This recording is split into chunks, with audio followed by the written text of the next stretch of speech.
Hey everybody, it's AD like all day, your favorite realtor from Monterey, bringing dreams to doorways. And we're back with the second episode of The Beautiful Struggle.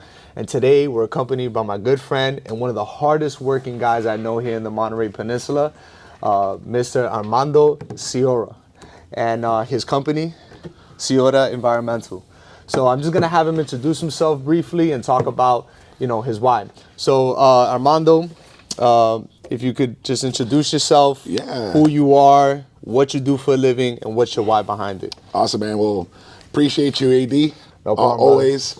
And as AD said, my name's Armando Soria, and I'm with Soria Environmental, and we're a property damage restoration company specializing in water damage, mold remediation, biohazard, crime scene cleanup, and an influx of other nasty things. And pretty soon, I'll just announce it with you. We are moving into becoming a full service restoration company where we will be offering reconstruction. So it's pretty exciting times for us. That's amazing, man. Yeah. Thank you. And can you elaborate a little bit of what's the why behind your business and what you do for a living? Sure. Yeah, that's I was thinking about that this morning, actually. It's like all things, I think we evolve as people, and as business evolves, I feel like the why is a moving target as well, or a moving reason behind. So originally the why was, probably like most young business owners, it was, I want to work for myself. I want to have more time at home with my family. I want to live a comfortable lifestyle. And so I'm downplaying it, but that was obviously what was in my mind when I first got started. Right. As business progressed and we got to different stages in our business, that why has moved tremendously from that origin. The why, it's become it's pretty crazy when I think about it. It's you hear businesses talk about community. You hear businesses talking about giving back. Right. And I, it is a cliche, but I hope it's true. For those who say it. For us, it's absolutely true. And what I realized is, the more successful the business is, the more in position I am to give back and to help and support the community. Nice. This community, I grew up here, man. I was born in Natividad Hospital. I went to Natividad Elementary School. Wow. I went to Hardin Middle School, North Salinas, go Vikings, right? I met my wife there. Today's our 10-year anniversary, actually. Congratulations, brother. Thank you. But we've actually been dating for 20 years, right? Wow. We got together in high school. Right. And now my kids go to Mission Park. My wife works at Memorial Hospital. And so this is home, right? Yeah. And not to take up too much time, right? But I'm just thinking about this as I'm talking to you. And the truth is, I remember the story of John Ferriman. John Ferriman, he is the owner of Balance Physical Therapy here in the area. And I don't know John personally, but his story is pretty remarkable. He was a star athlete here in Salinas, and he went to Palma High School. He went to USC, and got his degrees. He's a physical therapist. Right. Did big things down there, and then he decided to come back to this community with all the experience and knowledge to give back and to support Salinas and the surrounding areas. Yeah. And I always admired that, because when growing up, you think about your hometown, and a lot of people, I'm guilty too. It's like, I can't wait to leave. I'm not, I don't want to be here. I want to go somewhere else. So, right.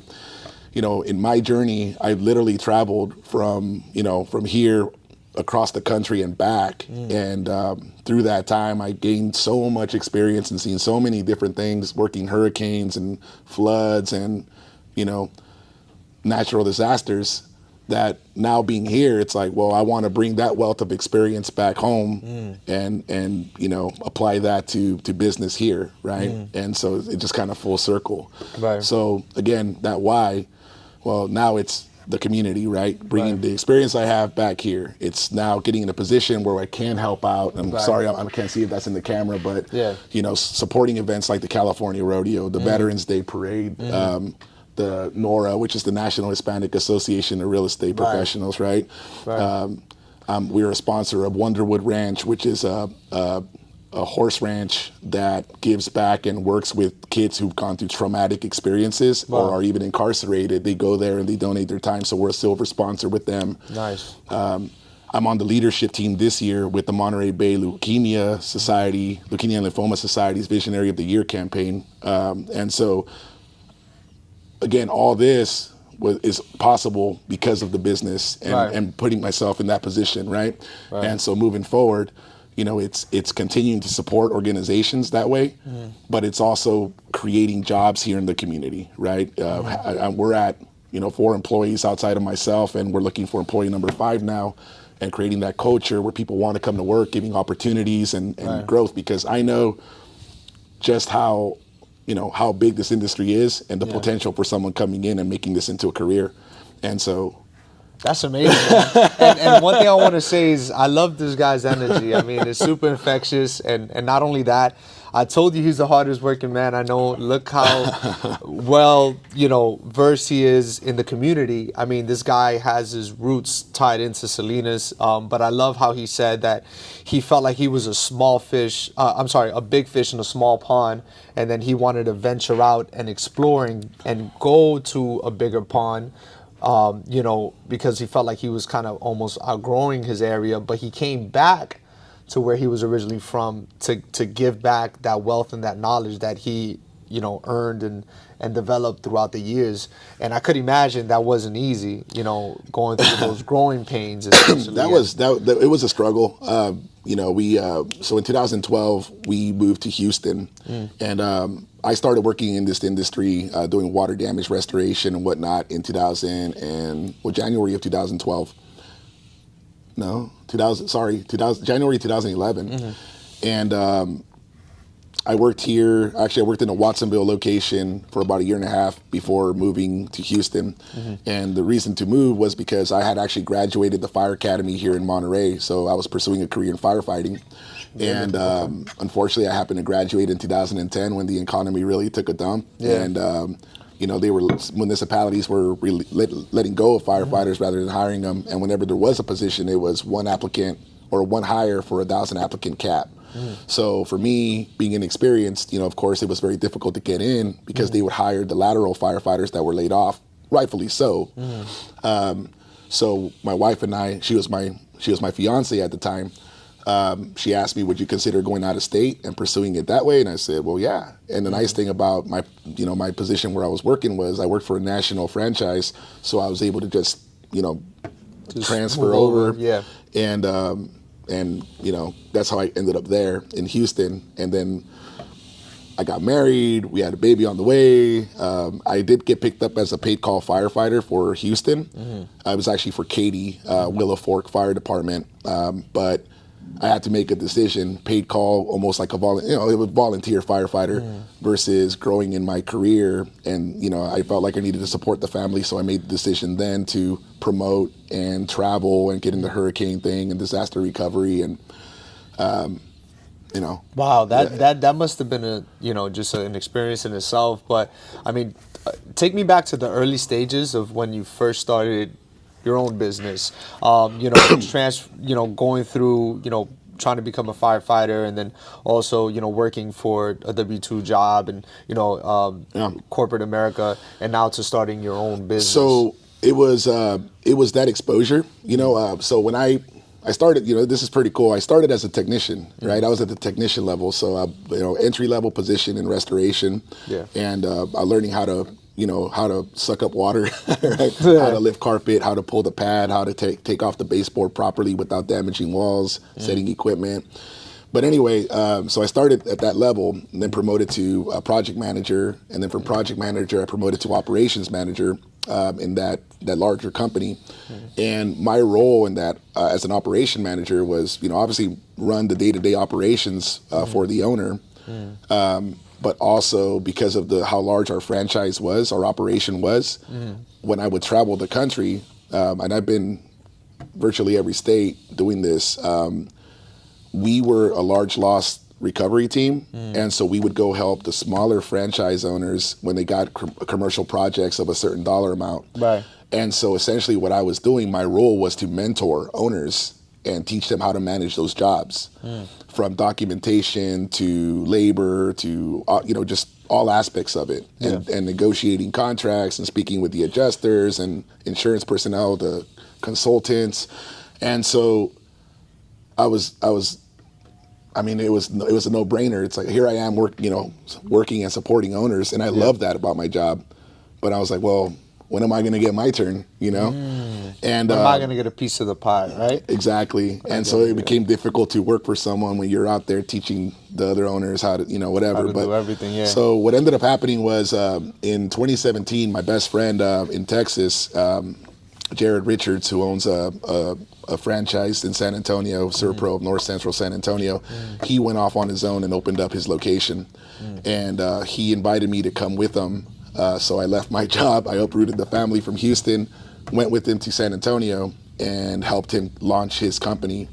And the experience we had was incredible. So were you guys business partners at that time? Well, he was my boss, right? He was the owner, Okay. but he brought me on as his, it was just me and him. That was it. No other employees. It was he and I, right? And so he and I would go out to the jobs, do all the physical work, come back to the office, do the paperwork, get the estimates done and out the door. Then we turn around, go change our shirt and go marketing.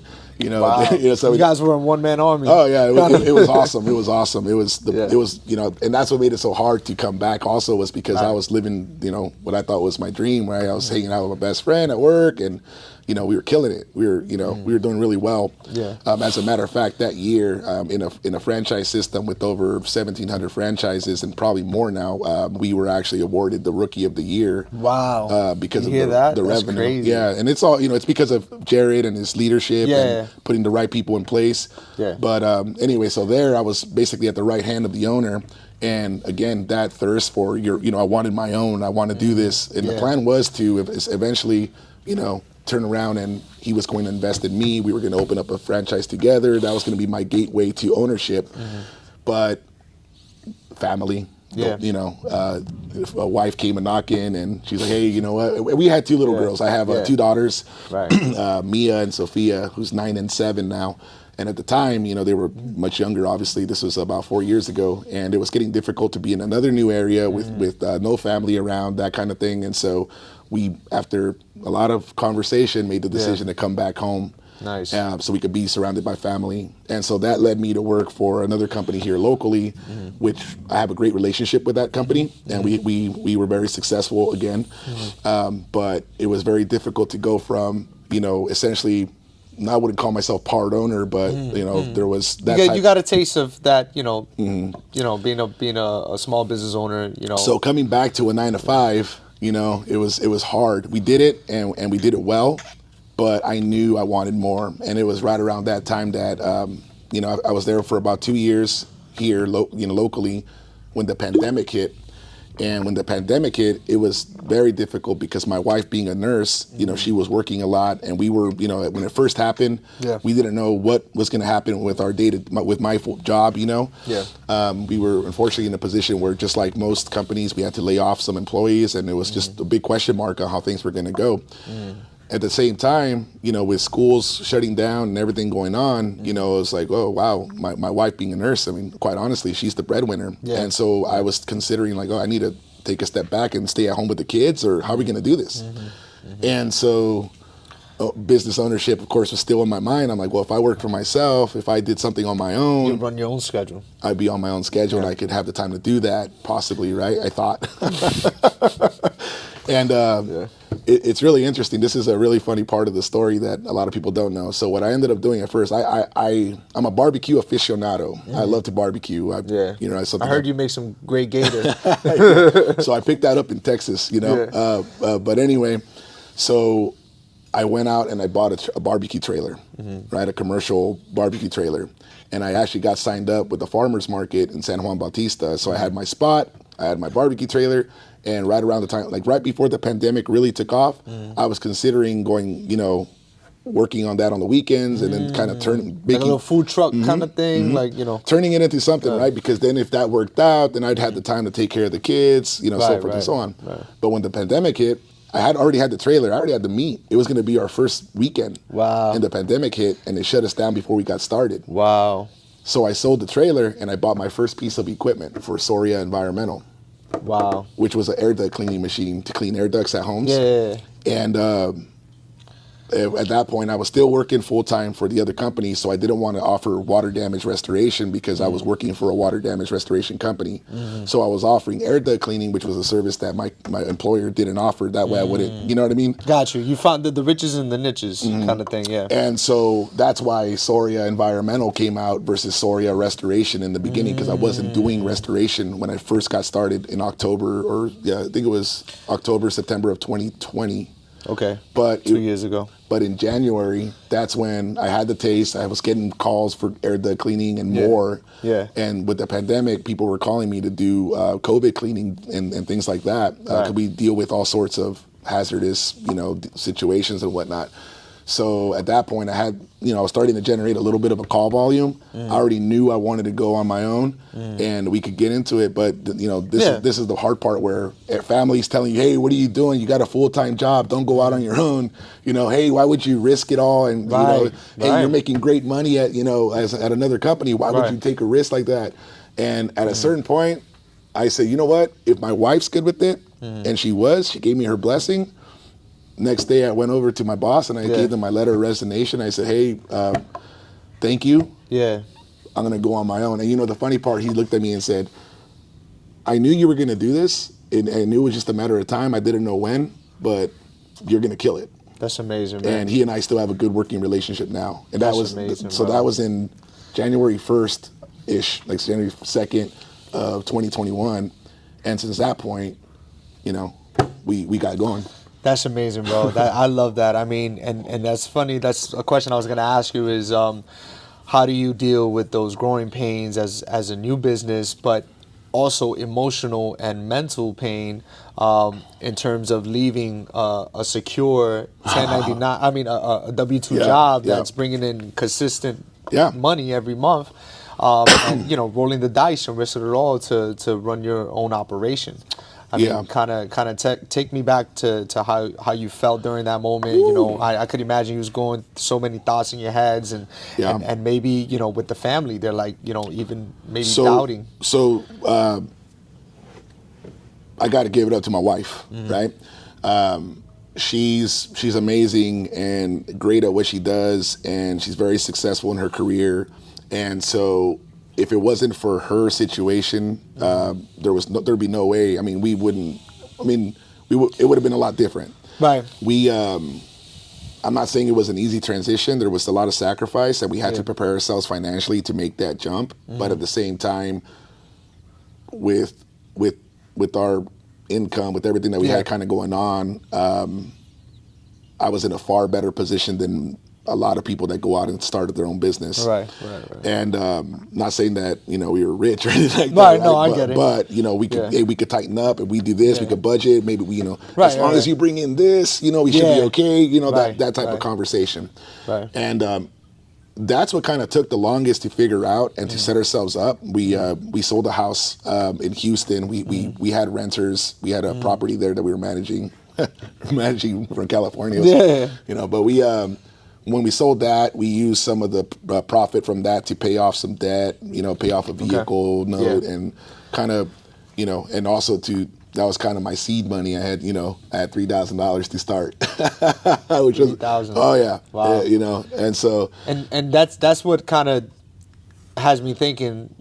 They say scarcity is the mother of all innovation, right? It's like, what were some things that you had to implement? Starting off with only $3,000 to start up this business now. Man, I tell you, I don't know if it's,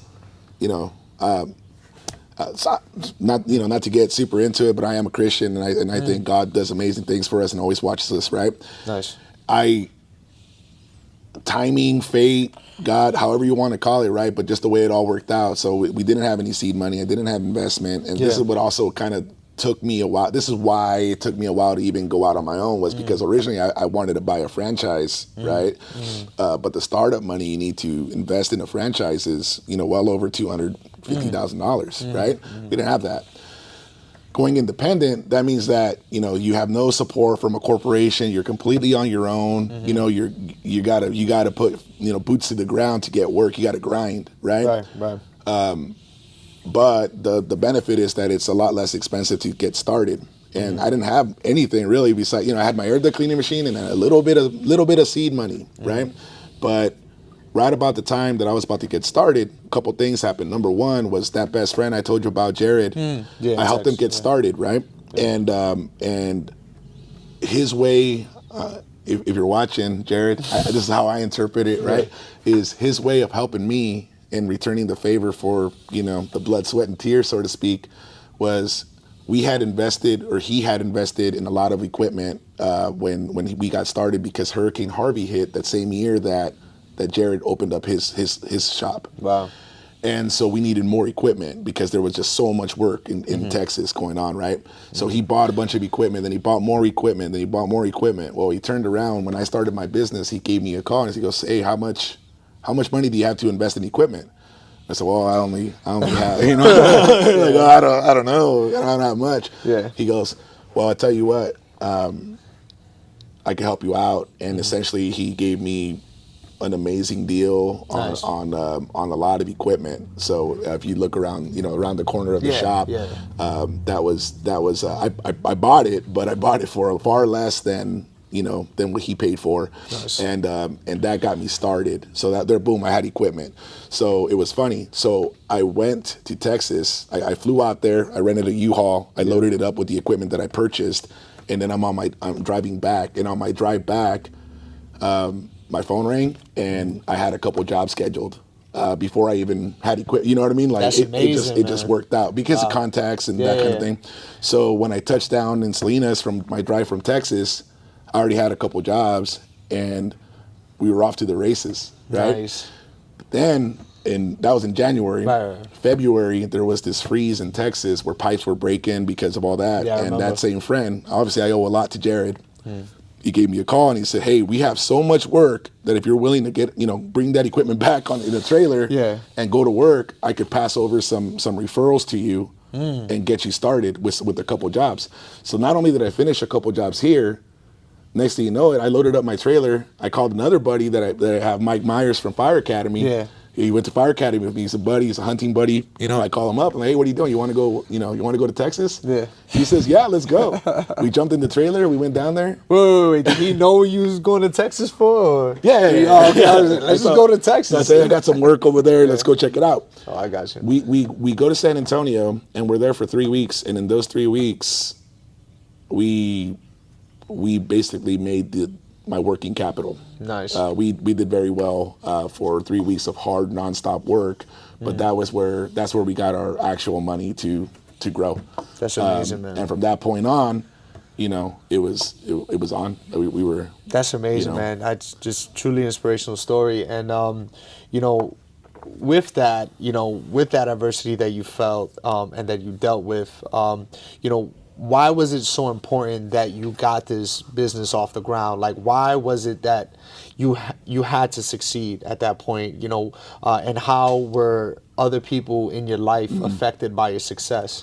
So, at this point, we're all in. There were a lot of things that kind of happened as we so for the first few months, even after Texas, I was looking for a warehouse. I was at the time. So when I got started, I had a pickup truck, which was my normal, Your work truck? It was my personal truck that I turned into a work truck, right? And then and I was working out of my garage. Yep. So I had to rent a storage. So I had a 10 by 10 storage unit, 10 by 20 storage unit where I stored all my equipment. But every morning I just roll out of my garage and I go to work from there. So I didn't have a shop. I didn't have, I had family members that would help me out, like if I had a job that needed an extra pair of hands.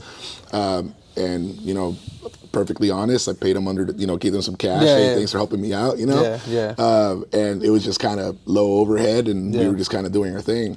But once we got into this warehouse and I hired my first employee, that's where you really started feeling the pressure. That's when you really started going like, holy cow! Like, I have these expenses, but now this employee is depending on me to make sure that he has work so he could provide for his family, right? So now it became bigger than just me, right?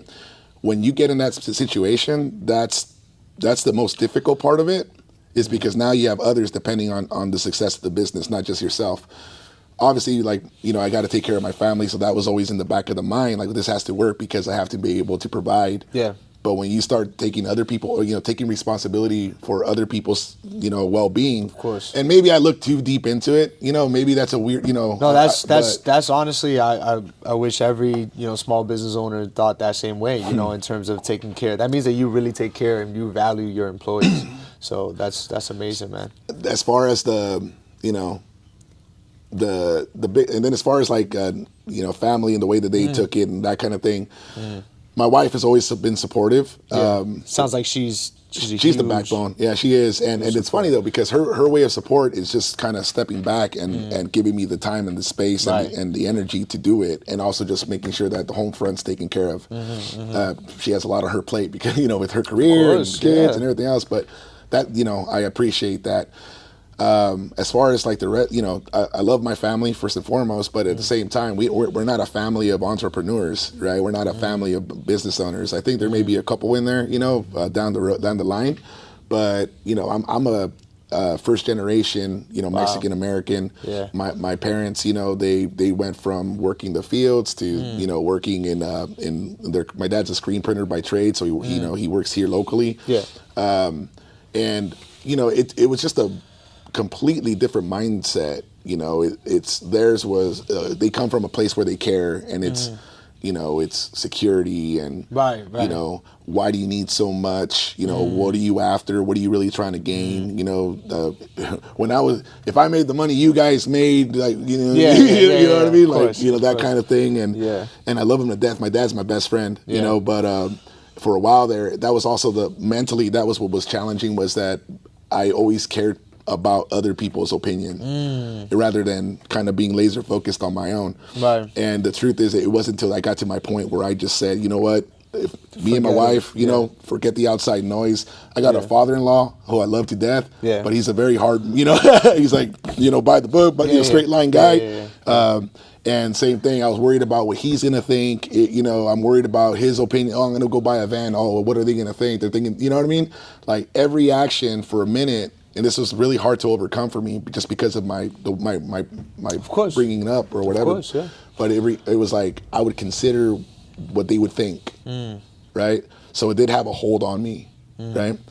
But once I cut that out, you know, and really just, you know what, if you know, of course, the wife, you got to have the wife's support. Oh, of course. But even then, there were some times where I walked that line where I said, I'm going to do this. I'm going to jump in. She's like, are you sure you know? Most of my actions, they may seem impulsive because I'm just, I wake up, I get something on my mind, I go and I do it. I don't like to, you know what I mean? And so sometimes some people look at that like, did you think that through? Yeah. But everything, again, has worked out well. That's amazing, man. Yeah. But that's what makes you unique. Some people, you know, they suffer from analysis paralysis, right? Like they think, and maybe it sounds like you had a little bit of that too. Yeah, I did. But then it sounds like you made up your mind, and there's just something so powerful about a made-up mind, as you can see, where, you know, you're questioning yourself because of the thoughts of others. But if you just surrender that and, you know what you want and do what you want, I mean, something amazing could happen, like starting up your own business. So that's amazing. Thank you for sharing that. I know. Okay. And so how would you describe your relationship now with adversity and dealing with it on a day-to-day basis? Because I know you're a guy that's really hyper-focused on self-development and making yourself better. Yeah. So how do you deal with that on a daily basis, and how do you help others deal with their adversities and their difficulties in your job? So for me personally, it's, you know, you and I know the personal development and the mindset aspect of life. Life. Life. 100%. It's so when I started my business, I didn't have that piece. That was a piece that was missing. It wasn't until month 11 that I really I was kind of I woke up to that side of you know, mentality and mindset and personal development and coaching and, you know, investing in yourself for, you know, that type of thing, right? And so, you know, once I started investing in myself with personal development and training, you know, it was different than anything I've ever done before, because, you know, it's kind of hippie, kind of like, well, Kumbaya, right? like, oh, take care of yourself. Meditation, what in the world? Vision boards, like all this kind of thing. And it was just like, I'm like, I never thought I'd be the kind of guy that would, drink the Kool-Aid kind of thing, right? Right. But I tell you what, since adopting personal development into my business and personal development, professionally and personally, it's changed everything. And I'm not there yet. I have a lot of work to do on myself, and both personally and professionally. So I'm excited of the potential of what's coming, but adversity was one of those things, right? So before adversity come, and it's so funny, I wouldn't say I crumble, but I overthink. I'm an overthinker. I think about all kinds of stuff, right? So when something goes wrong, like my mind starts racing and I kind of lose focus, and almost like that paralysis by analysis kind of thing. You kind of avoid the problem, it sounds like, or maybe you just like, I don't know, just come hyper. Fight or flight. Something, right? Fight or flight, right. Now, Ed Milet says it, right? And it really has become what happens for you, not what happens to you, right? So whenever there's a challenge now, it's more like, okay, this happened, kind of, take it in, figure it out. But it's just hard to explain. But now it kind of fuels me to, overcome it. Like, it sounds like your relationship with adversity now is more like you embrace it. You're like, where maybe before you kind of like, oh, I don't know how to deal with it, right? Because you don't know what you don't know. Right. But it sounds like the training program that you're going through really developed your mindset to tackle that and get that warrior mindset. Right? Absolutely. Now it is welcome. It's like fuel for the fire kind of thing, and all that good stuff. So it's pretty. That's awesome, man. Yeah. And so the basically, so from that period, that you went through the adversity, if you were to jump back to that time, kind of put yourself in a time machine and then go back and tell yourself a piece of advice or words of wisdom, what would you say to yourself? And for what's to come, the road ahead, essentially. Well, I'm thinking, that's a good question, and I'm thinking about what instant or what trying time, what I want to land on, right? Let's say the most difficult time that you felt, and you felt like, there's no tomorrow. I would say, if I could go back, the biggest thing is I would have adopted that personal development. I would have made that investment in myself sooner, because it's given me the mental strength and the confidence to be able to kind of push through anything that comes your way. Right. Whether it be starting off as a new business, maybe the phone's not ringing, right? Well, what are you going to do? You're going to sit there and cry that you don't have a phone call or you don't have a job coming in. Well, no, if the phone's not ringing, then you better get out there and go find some work, right?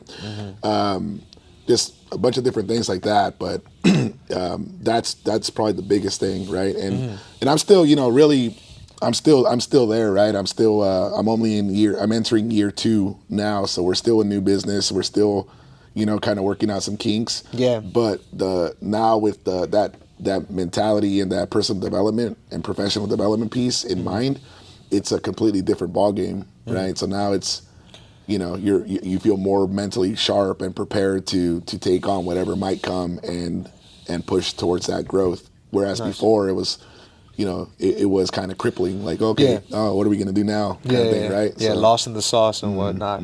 That's amazing. So, I mean, here's my last question to you. It kind of ties into the whole preface of the actual podcast is how do you continue to find the beauty in the struggle? So basically, how do you find... how do you learn from those adversities, those difficult moments, and use that as fuel to continue to push you to improve and better your business? I was talking about this. I think it relates to that question. I was talking about this yesterday with one of my employees. I think what I do now, and as if I could give any advice, to anyone kind of going through the beautiful struggle, right? Is you have to take a minute to appreciate and celebrate your wins. You have to. So if you you have to, I'm of the mindset that you have to set monster goals, right? Some people don't want to set, they say, oh, careful, you don't want to set something unattainable because you don't want to feel disappointment and whatnot. The thing is, you set a monster goal, and then it's all about the compounding effects. It's all about each step and each step in the process, right? Each small step is one step closer towards that monster goal, right? But what you have to do, and I'm not saying like,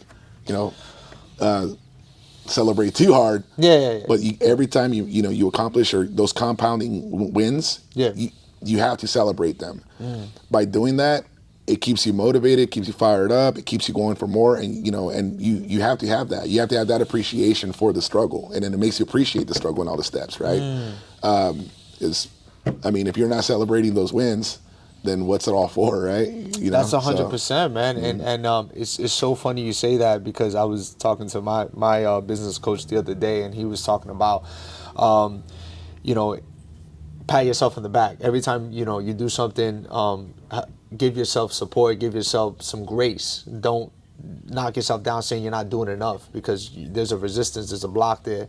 But if you celebrate the wins and you look at it from a perspective like, hey, this is all the tasks that I have to do today, instead of thinking of it like, oh, this is what I have to do, this is what I get to do, right? This is something that fuels me, that drives me. Absolutely. But that comes from that. Celebrating yourself. It's easy to get lost in the rat race, right? It's easy to get it's called the whirlwind, right? You have your wildly important goals, and then you have your whirlwind. You got to work towards those wildly important goals, but the whirlwind's everyday struggle, everyday actions.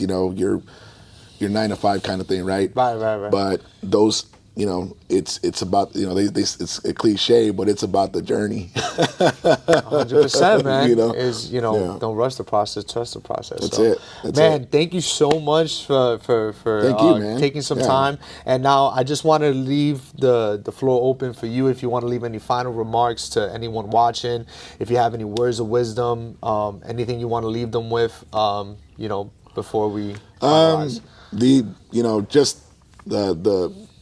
There's this great analogy, and it's the piñata, right? I think I shared it with you, right? It's the piñata effect, right? Okay. It's there's this little boy who it's his birthday, right? So he has a bunch of kids coming in. So they all line up to hit the piñata, right? So the first kid comes in, he beats the piñata, no candy breaks. The next kid comes in, hits it, it doesn't break, right?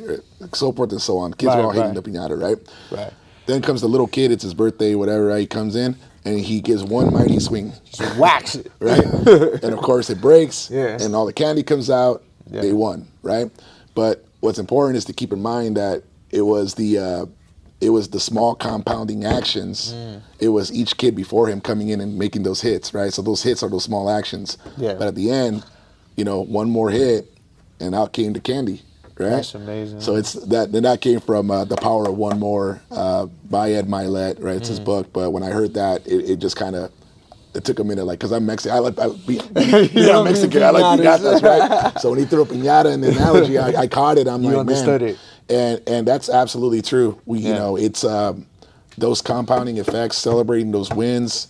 Don't take them for granted. I mean, you can't. It's enjoy the journey. That's amazing, guys. And I'm super thankful for your time, Armando. And where can they find more information about you? Well, you can look us up. We're on Instagram. It's at Soria_Environmental. And, we're connected on social media, the website, SoriaEnvy.com. Man, we're around. Awesome, and I'll put his information below. So please, if you like this video, you love the content, please like, subscribe, and comment on what you guys want to see next. But definitely stay tuned for some more impactful stories of the beautiful struggle, where we talk with real people, with real life stories and adversities that they face, and inspire people with their real inspiration. So thank you so much, Armando. Thank you, AD. Appreciate you, man. And it's a pleasure.